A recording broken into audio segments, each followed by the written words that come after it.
తాకట్లో ఉన్న మీ బంగారాన్ని విడిపించి ఆ రోజు ఆన్లైన్ రేటుకి కొంటాం. Sharma gold company. అందరికీ నమస్కారం అండి. సుమన్ టీవీకు స్వాగతం. నేను గీతాంజలి. వసంత నవరాత్రులు రాబోతున్నాయి. అమ్మవారి ఆరాధన ఏ విధంగా చేసుకోవాలి, ఎవరెవరు చేయాలి, అలాగే పూజా విధానం అంటూ ఉంటుందా? ఆశ్వయుజ మాసంలో మనం దుర్గా నవరాత్రులు ఎలా అయితే జరుపుకుంటామో ఇప్పుడు కూడా అలాగే చేసుకోవచ్చా? మాకు కలశం ఆనవాయితీ లేదన్న వాళ్ళు మరి ఎలా చేసుకోవాలి? ఫోటో పెట్టుకుని చేసుకోవచ్చా? మాకు ఇవి ఏవి కుదరవండి, నార్మల్గా దీపారాధన చేసి చేసుకోవచ్చా? అసలు ఏమేం పారాయణ చేయాలి, ఎటువంటి మంత్రాలు చదవాలి, ఎటువంటి నైవేద్యాలు పెట్టాలి, ఏ పుష్పాలతో మనం పూజించుకోవాలి, ఇలా ఎన్నో సందేహాలు ఆడపడుచులందరికీ ఉంటాయి కదా. ఇంకో విషయం, అమ్మవారి ఆరాధన లింగ భేదం లేకుండా అందరూ జరుపుకుంటారండి. సాధన చేసే వాళ్ళు ఉంటారు. ఇలా ఎన్నో సందేహాలు మన మదిలో ఉన్నాయి. వీటన్నింటి గురించి మనం ఇవాళ తెలుసుకుందాం. వివరించేందుకు ప్రస్తుతం మనతో పాటు ఉన్నారు శ్రీ శ్రీ శ్రీ ఆనంద శివకామేశ్వరి సన్నిధానం పీఠాధిపతులు, లలిత అమ్మవారి ఉపాసకులు, శ్రీ విద్యా ఉపాసకులు, శ్రీ శ్రీ శివకామేశ్వరి ఆనందమయ్య అమ్మతో మాట్లాడి మరిన్ని విషయాలు తెలుసుకుందాం. అమ్మ నమస్కారం. శ్రీమాత్రే నమః. శ్రీమాత్రే నమః. అమ్మ వసంత నవరాత్రులు ఇక మీరే గుర్తొస్తారు ఖచ్చితంగా. ఎలా జరుపుకోవాలి, అసలు ఎవరి ఆరాధన ప్రధానం? అమ్మవారని చెప్పేస్తూ ఉన్నాము. ఇక్కడ సందేహం ఎక్కడ వస్తుందంటే, రాజరాజేశ్వరి దేవి ఆరాధన, లలిత అమ్మవారి ఆరాధన, బాల అమ్మవారి ఆరాధన, ఇదొక సందేహం నాకు. సుమన్ టీవీ వీక్షిస్తున్న ప్రేక్షకులందరికీ కూడా శ్రీమాత్రే నమః. వసంతము మన ఈ నవరాత్రుల వల్లమ్మ వసంతకాలం ఎలా ఉంటుందో ఈ వసంత నవరాత్రులు చేయడం వల్ల మన జీవితం కూడా అలాగే నవ వసంతం లాగా ఉంటుంది. అంత పచ్చగా ఉంటుందమ్మా. చాలా విశేషమైనటువంటి నవరాత్రులు ఈ వసంత నవరాత్రులు. ముఖ్యంగా చూడండి, శ్రీరామనవమి. అందుకే శ్రీరాముడు లలిత ఒక్కటని, శ్రీకృష్ణ శ్యామలాస్వయం అని చెప్తూ ఉంటాం. అది అన్నట్టుగానే చూడండి, శ్రీరామనవమి, లలితా నవరాత్రులు ఒక్కసారే వస్తాయి. ఇక మీరు అన్నట్టు రాజరాజేశ్వరి, లలిత, బాలా త్రిపుర సుందరి, ఈ ముగ్గురు ఒక్కరే అమ్మా. బాల, లలితమ్మ, రాజరాజేశ్వరి ముగ్గురు వేరు వేరు కాదు. ఇప్పుడు నేను ఇక్కడ కూర్చున్నప్పుడు ఏదో చెప్తున్నప్పుడు ఒక ప్రవచనకర్తగా మీకు కనిపిస్తాను, పూజ చేసేటప్పుడు సాధనలో కనిపిస్తాను. రాజరాజేశ్వరి అంటే పరిపాలిస్తూ ఉంటుంది, మహారాజ్ఞిగా పాలిస్తూ ఉంటుంది కాబట్టి రాజరాజేశ్వరి. అమ్మ లలితమ్మ అందరితో ప్రేమంగా ఉండి ప్రేమతత్వాన్ని మనలో పెంపొందించుకునేటటువంటి అవకాశాన్ని ఇస్తుంది కాబట్టి ఈ సృష్టి మొత్తానికి కూడా తన యొక్క స్తన్యాన్ని ఇస్తుంది కాబట్టి అంటే మనమే కాదమ్మా, 84 లక్షల జీవరాశులకి పిపీలికాది పర్యంతం. పిపీలికం అంటే చీమ, చీమ, కాకి, దోమ, కోకిల ఒకటేంటమ్మా, జలచరాలు, భూచరాలు, ఈదేవి, పాకేవి, ఎగిరేవి, సమస్త జీవకోటికి. ఇప్పుడు ఈ సమయానికి చెట్లకి గాలి వీచాలని ఎవరు చెప్తున్నారు? నది ప్రవహించాలని ఎవరు చెప్తున్నారు? సూర్యుడు సమయానికే రావాలని ఎవరు చెప్తున్నారు? అవునా కదా? ఇదంతా కూడా అక్కడ ఉండి పాలిస్తూ ఉంటుంది ఆవిడే. ఇచ్ఛాశక్తి, జ్ఞానశక్తి, క్రియాశక్తి స్వరూపిణి అయినటువంటి అమ్మవారు. ఆవిడ గురించి చెప్తే అమ్మ తనివి తీరదమ్మా. ఎంత విన్నా ఎంత చెప్పినా తక్కువే. అసలైనటువంటి సచ్చితానందం, అంత గొప్ప మహిమాన్వితమైనటువంటిది మా లలితమ్మ, మన లలితమ్మ, మన లలితమ్మ. ఇక ఎలా జరుపుకోవాలి? మొదటి రోజు ఉగాది కదమ్మా అమ్మ, మరి ఎలా ప్రారంభించుకోవాలి? ఆ రోజంతా ఉగాది పచ్చడి, ఈ పంచాంగ శ్రవణం ఇవి సరిపోతాయి కదా. మరి ఒకవేళ నవరాత్రులు ప్రారంభించాలంటే ఎలా చేసుకోవాలి? రాత్రి, నవరాత్రి అంటే రాత్రి. అసలు చూడండి అమ్మా, ఏ నవరాత్రులైనా మొత్తము గుప్త నవరాత్రులు అంటే, గుప్త నవరాత్రులు మనందరికీ తెలిసినటువంటి శారదా నవరాత్రులతో కలిపి 4 పదులు 40 సంవత్సరాలు. అంటే ఒక మండలం రోజులు 360 రోజుల్లో ఒక మండల కాలం పాటు దీక్షలో ఉంటే ఆ సంవత్సరము నువ్వు గుండెలు బాదుకునేటటువంటి కష్టాలు ఉండవమ్మా నీకు. అరే ఇలా ఎందుకు జరిగింది, ఇలా ఎందుకు అయిపోయింది అనేటటువంటి సందర్భం ఉండదు. ఇది నేను అనుభవపూర్వకంగా చెప్తున్నటువంటి విషయము. ఎలా అయితే దుర్గా నవరాత్రులు చేస్తామో, శారదా నవరాత్రులు చేస్తామో, అంత విశేషంగా లలితా నవరాత్రులు చేసుకోవచ్చు. ఇది వారు చేయొచ్చు, వీరు చేయొచ్చు అని భేదమేమీ లేదు. ఇక్కడ ముఖ్యంగా చాలా మంది దశమహావిద్యలు అంటూ ఉంటారు. ఈ దశమహావిద్యల్లో ఉండేటటువంటి షోడశీ దేవతే ఈ లలితా పరమేశ్వరి. అందుకే అంతమంది దేవతల్ని పట్టుకోకర్లా, లలితమ్మని పట్టుకుంటే మనం ఆల్రెడీ దశమహావిద్యల్లో ఉన్నట్టే. చాలా మందికి తెలియక ఏంటేంటో చేస్తూ ఉంటారు. ఒక్క లలితమ్మ చాలమ్మా. ఆవిడ ఆ షోడశీ దేవతే త్రిపుర సుందరి అంటే ఈవిడే. ఆమెనే. ఈవిడే. అందుకని ప్రతి ఒక్కళ్ళు లేచిన దగ్గర నుంచి లలితా సహస్రనామం ఎలా చదువుకోవాలి, లలితా సహస్రనామం చదువుకుంటే మా కష్టాలు తీరతాయా, శుక్రవారం అయ్యేసరికి స్త్రీలందరూ గుడికెళ్ళి పారాయణ చేస్తూ ఉంటారు. ఇలా లలిత లలిత లలిత అనే వాళ్ళమందరము కూడా ఈ వసంత నవరాత్రులు ఖచ్చితంగా చేసుకొని తీరాలి. తీరాలి ఇక తీర్మానం అనుకోండి, ఏమనుకోండి. ఎందుకంటే అమ్మవారు భోగమోక్ష ప్రదాయిని. ఇప్పుడు వారాహి, శ్యామల ఇవన్నీ చేస్తున్నారంటే గురువు చెప్తేనే చేసుకోవాలి. కొన్ని ప్రతి ఇంట్లోనూ ఇప్పుడు మీరు అన్నారు కలశం పెట్టుకోవాలా, ఫోటో పెట్టుకోవాలా అని. లలితాదేవి ఫోటో లేని ఇల్లు ఉంటుందా? చిన్నదో పెద్దదో ఏదో ఒకటి ఉంటుంది. సహస్రనామ పుస్తకం అయినా ఉంటుందమ్మా. అదే అంటున్నాను, సహస్రనామ పుస్తకంలో ఆ కవర్ మీద ఉన్న ఫోటో అయినా ఉంటుంది. అంటే లలిత లేని ఇల్లు ఉండదు. అందుకని ప్రతి ఒక్కరూ ఆచరించవచ్చమ్మా ఇది. రాత్రి సమయం, ఎందుకు రాత్రి సమయంలోనే నవరాత్రులు వస్తాయి అంటే మనలో ఉండే అజ్ఞానం అనే చీకటుల్ని తొలగించుకోవడానికే రాత్రులు వస్తూ ఉంటాయి. రాత్రులే రాక్షస సంహారం జరుగుతుంది. ఇక్కడ మనం లలితా పరమేశ్వరి గురించి చెప్పుకుంటున్నాం కాబట్టి లలితా సహస్రనామం ఎలా పుట్టింది? అసలు కథ మొదలైంది చిదగ్నిగుండ సంభూత దేవకార్య సముద్యత. చిదగ్నిగుండంలోంచి దేవకార్యాలను చక్కబెట్టడానికి వచ్చింది. ఎందుకు వచ్చింది? దేవకార్యం అంటే ఏంటి? భండాసురుడు అనే రాక్షసుడిని సంహరించడానికి వచ్చింది. బండ అంటే అర్థం ఏంటి? చూడండి, మన ఇంట్లో ఎవరైనా పిల్లలు బద్ధకంగా ఉన్నా, అస్తమాను కూర్చుని చోట నుంచి కదలకపోయినా, అబ్బా వీడా ఓ బండోడు అంటూ ఉంటాం. ఆ బండలో అలా కూర్చుంటావేంట్రా అంటాం. బండ అంటే బద్ధకము. ఈ బండ అసురుడు. ఇలాంటి బండ అక్కర్లేని బద్ధకము, దాన్ని ఏమంటారు, అస్తమానం, నిద్ర, మూర్ఖత్వం, ఇలాంటి లక్షణాలన్నీ ఆ బండాడు అనమాట. ఈ బండోడు మళ్ళీ ఎవరు? అసురుడు. అంటే బండలు ఆ యొక్క అజ్ఞానానికే రాక్షసుడు. అలాంటి రాక్షసుడిని సంహరించడానికి పుట్టింది. మరి అలాంటి దేవతని పూజిస్తే ఏం జరుగుతుంది అంటే మనలో ఉండేటటువంటి అజ్ఞానం అనే చీకటులు, అలాగే కాకుండా అమ్మ భౌతికంగా మనం మనుషులం కదా, ధనం కావాలి, ఆరోగ్యం కావాలి, సత్సంతానం కావాలి, పుత్ర పౌత్రాభివృద్ధి జరగాలి, పిల్లలకు ఉద్యోగాలు రావాలి, ఇవన్నీ కూడా ప్రసాదించేటటువంటి దేవత లలితా పరమేశ్వరి. ఆవిడే మన సన్నిధానంలో కూడా అడుగుతూ ఉంటారు, ఆనంద కామేశ్వరి అంటే ఎవరండి అంటే, కామేశ్వరి అంటే లలితాదేవి, లలితాంబారి. ఎందుకంటే ఆవిడ ఆవిర్భావం అయిపోయి బండాసురవధ అయిపోయిన తర్వాత కామేశ్వరుడికి ఇచ్చి వివాహం చేస్తారు. ఆవిడే కామేశ్వరి అయింది. ఈ కామేశ్వరుల యొక్క వివాహం తర్వాతే మళ్ళీ సృష్టి అంతా కూడా మళ్ళీ సృష్టింపబడింది. అందుకని కామేశ్వరి అంటే ఎవరో కాదమ్మా, ఇక్కడ మా పీఠంలో ఉన్నది ఆనంద కామేశ్వరి. ఎంత నిజంగా కూడా అమ్మా, అక్కడ కూర్చుని కాసేపు సాధన చేసిన వారందరూ చెప్తారు ఎంత హాయిగా ఉంటుంది. అవడానికి చిన్నదే సన్నిధానం, కానీ ఎంతో ప్రశాంతత, ఆనందం అనేది ఖచ్చితంగా ప్రతి ఒక్కరు పొందే వెళ్తారు. అంటే ఇక్కడనే కాదమ్మా, ఎవరైతే మనసా వాచా కర్మణ ఆవిడ్ని ధ్యానిస్తారో, ఆవిడ్ని ఆరాధిస్తారో, తప్పకుండా వారికి ఆనందమే ఉంటుంది. ఆ జీవితంలో మనకు అన్ని చిన్న చిన్న ఆనందాలు, అసలైన ఆనందాన్ని చూపిస్తుంది ఆవిడ. అమ్మవారిని మళ్ళీ చెప్తున్నానమ్మా, ఎవరూ భయపడద్దు. అమ్మవారిని ఇలా పూజించకూడదు, ఇలా పూజించాలి, ఇలా పూజించాలి, అందుకే గురువులను ఆశ్రయించండి. అమ్మవారు రాజరాజేశ్వరి దేవి భోగ మోక్ష ప్రదాయిని.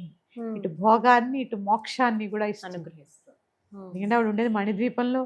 ఎంత బంగారం, ఎన్ని, అసలు ఎంత ఇది కదా, వర్ణించగలమా అసలు కదా, ఎంత ఇస్తుందమ్మా. ఇలాంటి అమ్మవారిని ఎంత కొలుచుకున్నా తక్కువే అమ్మా.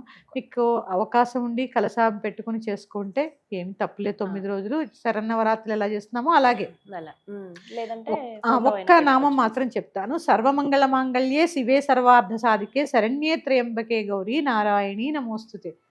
కొంతమంది దేవి అంటారు, శరణ్యే త్రయంబకే దేవి నారాయణి నమోస్తుతే. ఆ నారాయణి కదా. నారము అంటే ఏం లేదమ్మా, నారము అంటే నీరు. సృష్టిలో అసలు నారాయణుడు ఎక్కడుంటాడు? నీళ్ల మీద ఉంటాడు. నారాయణి అంటే నీరు. మన శరీరంలో 90% నీరు. అమ్మ గర్భంలో మనం జన్మించేది ఎక్కడ? నీరుతో. అంటే చూడండి, నారము అంటే నీరు. ఈ నీరే తానే ఉండేది కాబట్టి నారాయణి. అందుకే సర్వవ్యాపకం. ప్రపంచం ప్రళయంలో మునిగిపోయేది దేంటితో? నీటితో. అంటే ఆ జీవశక్తి అమ్మ. మనలో ఉండే ఆ జీవశక్తి, ఆ నీరు ఏదైతే ఉందో ఆవిడే నారాయణి. ఈ నారాయణ్ణి ఎంత కొలిస్తే మన ఆరా అంత క్లెన్స్ అవుతూ ఉంటుంది. కుదిరితే ప్రతిరోజు లలితా సహస్రనామం పారాయణ చేయండి. లేదా నేను చెప్పినటువంటి శ్లోకంతో 16 ఉపచారాలు చేసుకోండి. పెద్ద పెద్ద నివేదనలు అవసరం లే, ఏమీ లేదు, పానకం వడపప్పు కూడా పెట్టచ్చు. అవునమ్మా, అసలు నైవేద్యాల గురించి చాలా వరకు ఆలోచిస్తూ ఉంటారు, ఏమేం పెట్టాలి అంటే. ఉంటుంది కోరిక అందరికి. అవును, సమయం ఉండాలి కదా. అది కూడా ఇప్పుడు దసరా అనుకోండి, దుర్గాష్టమనో నవమనో దశమనో సెలవులు ఇస్తారు. ఇప్పుడు ఇలాంటి కాలాల్లో సెలవులు కూడా ఉండవు కదా. ఏంటంటే ఇప్పుడు పరీక్షల సమయం, ఇది కూడా కొంత ఉంటుంది కాబట్టి తల్లులకి. అవునమ్మా, అందుకని ఏమీ ఇదవ్వకండి. కంఠ స్నానం చాలు, ప్రతిరోజు తల స్నానం అవసరం లేదు. ఏం అవసరం లేదమ్మా. గృహిణికి గ్రహణ కాలాల్లోనే లేవమ్మా గృహిణులకి తల స్నానాలు, కంఠ స్నానం చాలు. ఇంకా మీకు ఏదైనా ఉంటే మొదటి రోజు చేసుకోండి, పంచమి రోజు చేయండి, అష్టమి రోజు చేసుకోండి, చాలు. బ్రహ్మచర్యం పాటించండి, దీక్ష కదా. సాత్వికమైన ఆహారాన్ని తినండి, మాంసాహారాన్ని వదిలేయండి. ముఖ్యంగా శక్తి ఆరాధనల్లో మనం తెచ్చుకోకూడనటువంటిది కోపము. పరీక్షలాగా అప్పుడే వస్తుందమ్మా, కానీ ఎంత నియంత్రించుకుంటే అంత మంచిది. మనం శబ్దాలు మంచిగా పారాయణ చేస్తాము, అవన్నీ కొలుస్తూ ఉంటాం.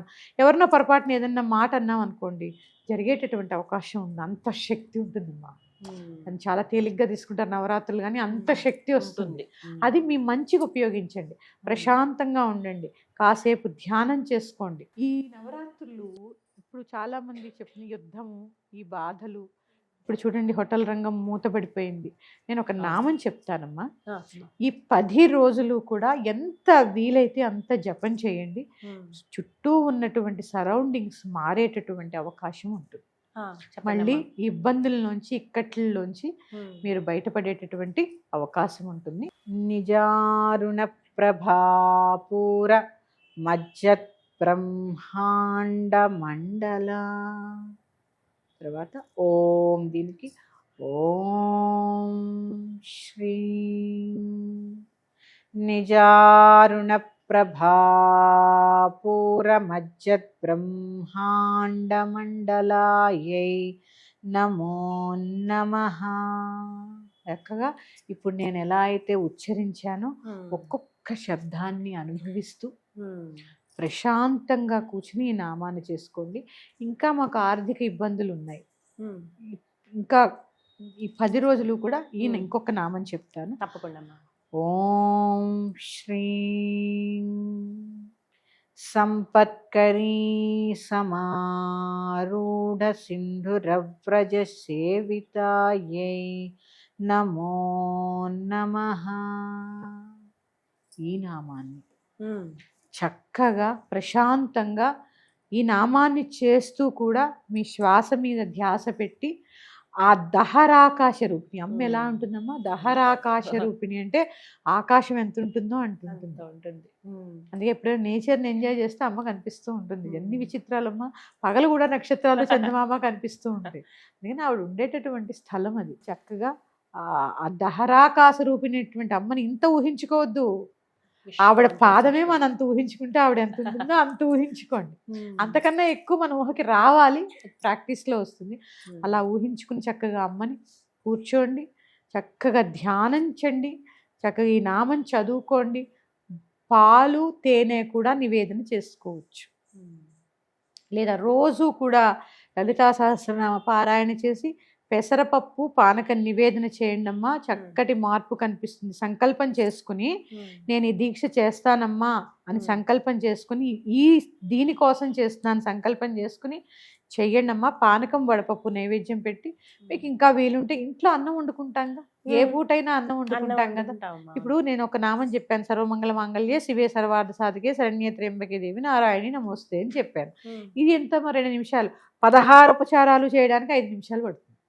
రోజు అన్నం వండుకుంటాం కదా, ఆ అన్నంలోనే ఒక 2 గింజలు పెసరపప్పు వేయండి, ఒక్క జీలకర్ర వేయండి, చిటికెడు పసుపు, చిటికెడు ఉప్పు వేసి పులగం ప్రతిరోజు నివేదన చాలు. ఒక బెల్లం ముక్క నెయ్యి వేసి పెట్టేసేది. ప్రతిరోజు మనం అన్నం తింటాంగా. ప్రత్యేకమైన నివేదనలు మీకు సమయం ఉంటే అన్నప్రసాదాలే నివేదన చేయాలి. చాలా మంది ఏం చేస్తారంటే ప్రసాదం పెడతారు కానీ మేము అన్నం కదా తినమంటారు. తినాలి, భగవంతుడికి సమర్పించినది మిగిలింది అనే ప్రసాదం అంటారు. ఇప్పుడు ఇది రాత్రి పూజలో పెట్టమంటారమ్మా? రాత్రేనమ్మా, రాత్రే చేసుకోండి. పగలు నిత్య పూజ చేసుకోండి, ఎక్కువ ప్రెజర్ ఫీల్ అవ్వకండి. ఒకవేళ నైట్ డ్యూటీస్కి వెళ్ళే వాళ్ళు ఉంటారు, పగలు చేసుకోండి. చాలా విశేషమైన అనుభూతులు కూడా కలుగుతాయమ్మా. నా శిష్యురాలు ఒకళ్ళకి అమ్మ స్వప్న సాక్షాత్కారం ఇచ్చింది పోయిన అదృష్టం. సంవత్సరం. ఉమ్. అంటే ఆవిడ పూర్తిగా కనపడదమ్మా, అది ఎలా కనిపిస్తుందో అనేది మీ స్వానుభవంలోకి రావాలంటే, అంతే. నేను చెప్పకూడదు. అందుకని చక్కగా భక్తి శ్రద్ధలతో త్రికరణ శుద్ధిగా మీ కోరిక తీరాలంటే కష్టపడాలి కదమ్మా. ఖచ్చితంగా. అందుకని మనోవాక్కాయ కర్మలు కొంచెం అదుపులో పెట్టుకుని 10 రోజులు చక్కగా చేసుకోండి, చక్కటి ఫలితాలని పొందండి. అమ్మ, ఏ రంగు ప్రధానం అమ్మా? ఇప్పుడు నవరాత్రులకి ఎరుపు అవును, వస్త్రం కూడా వేసుకుంటారు కదా, అవునవును. మరి ఇప్పుడు కూడా అలాగే ఏమైనా వస్త్రం వేసుకోవాలా మామూలుగా?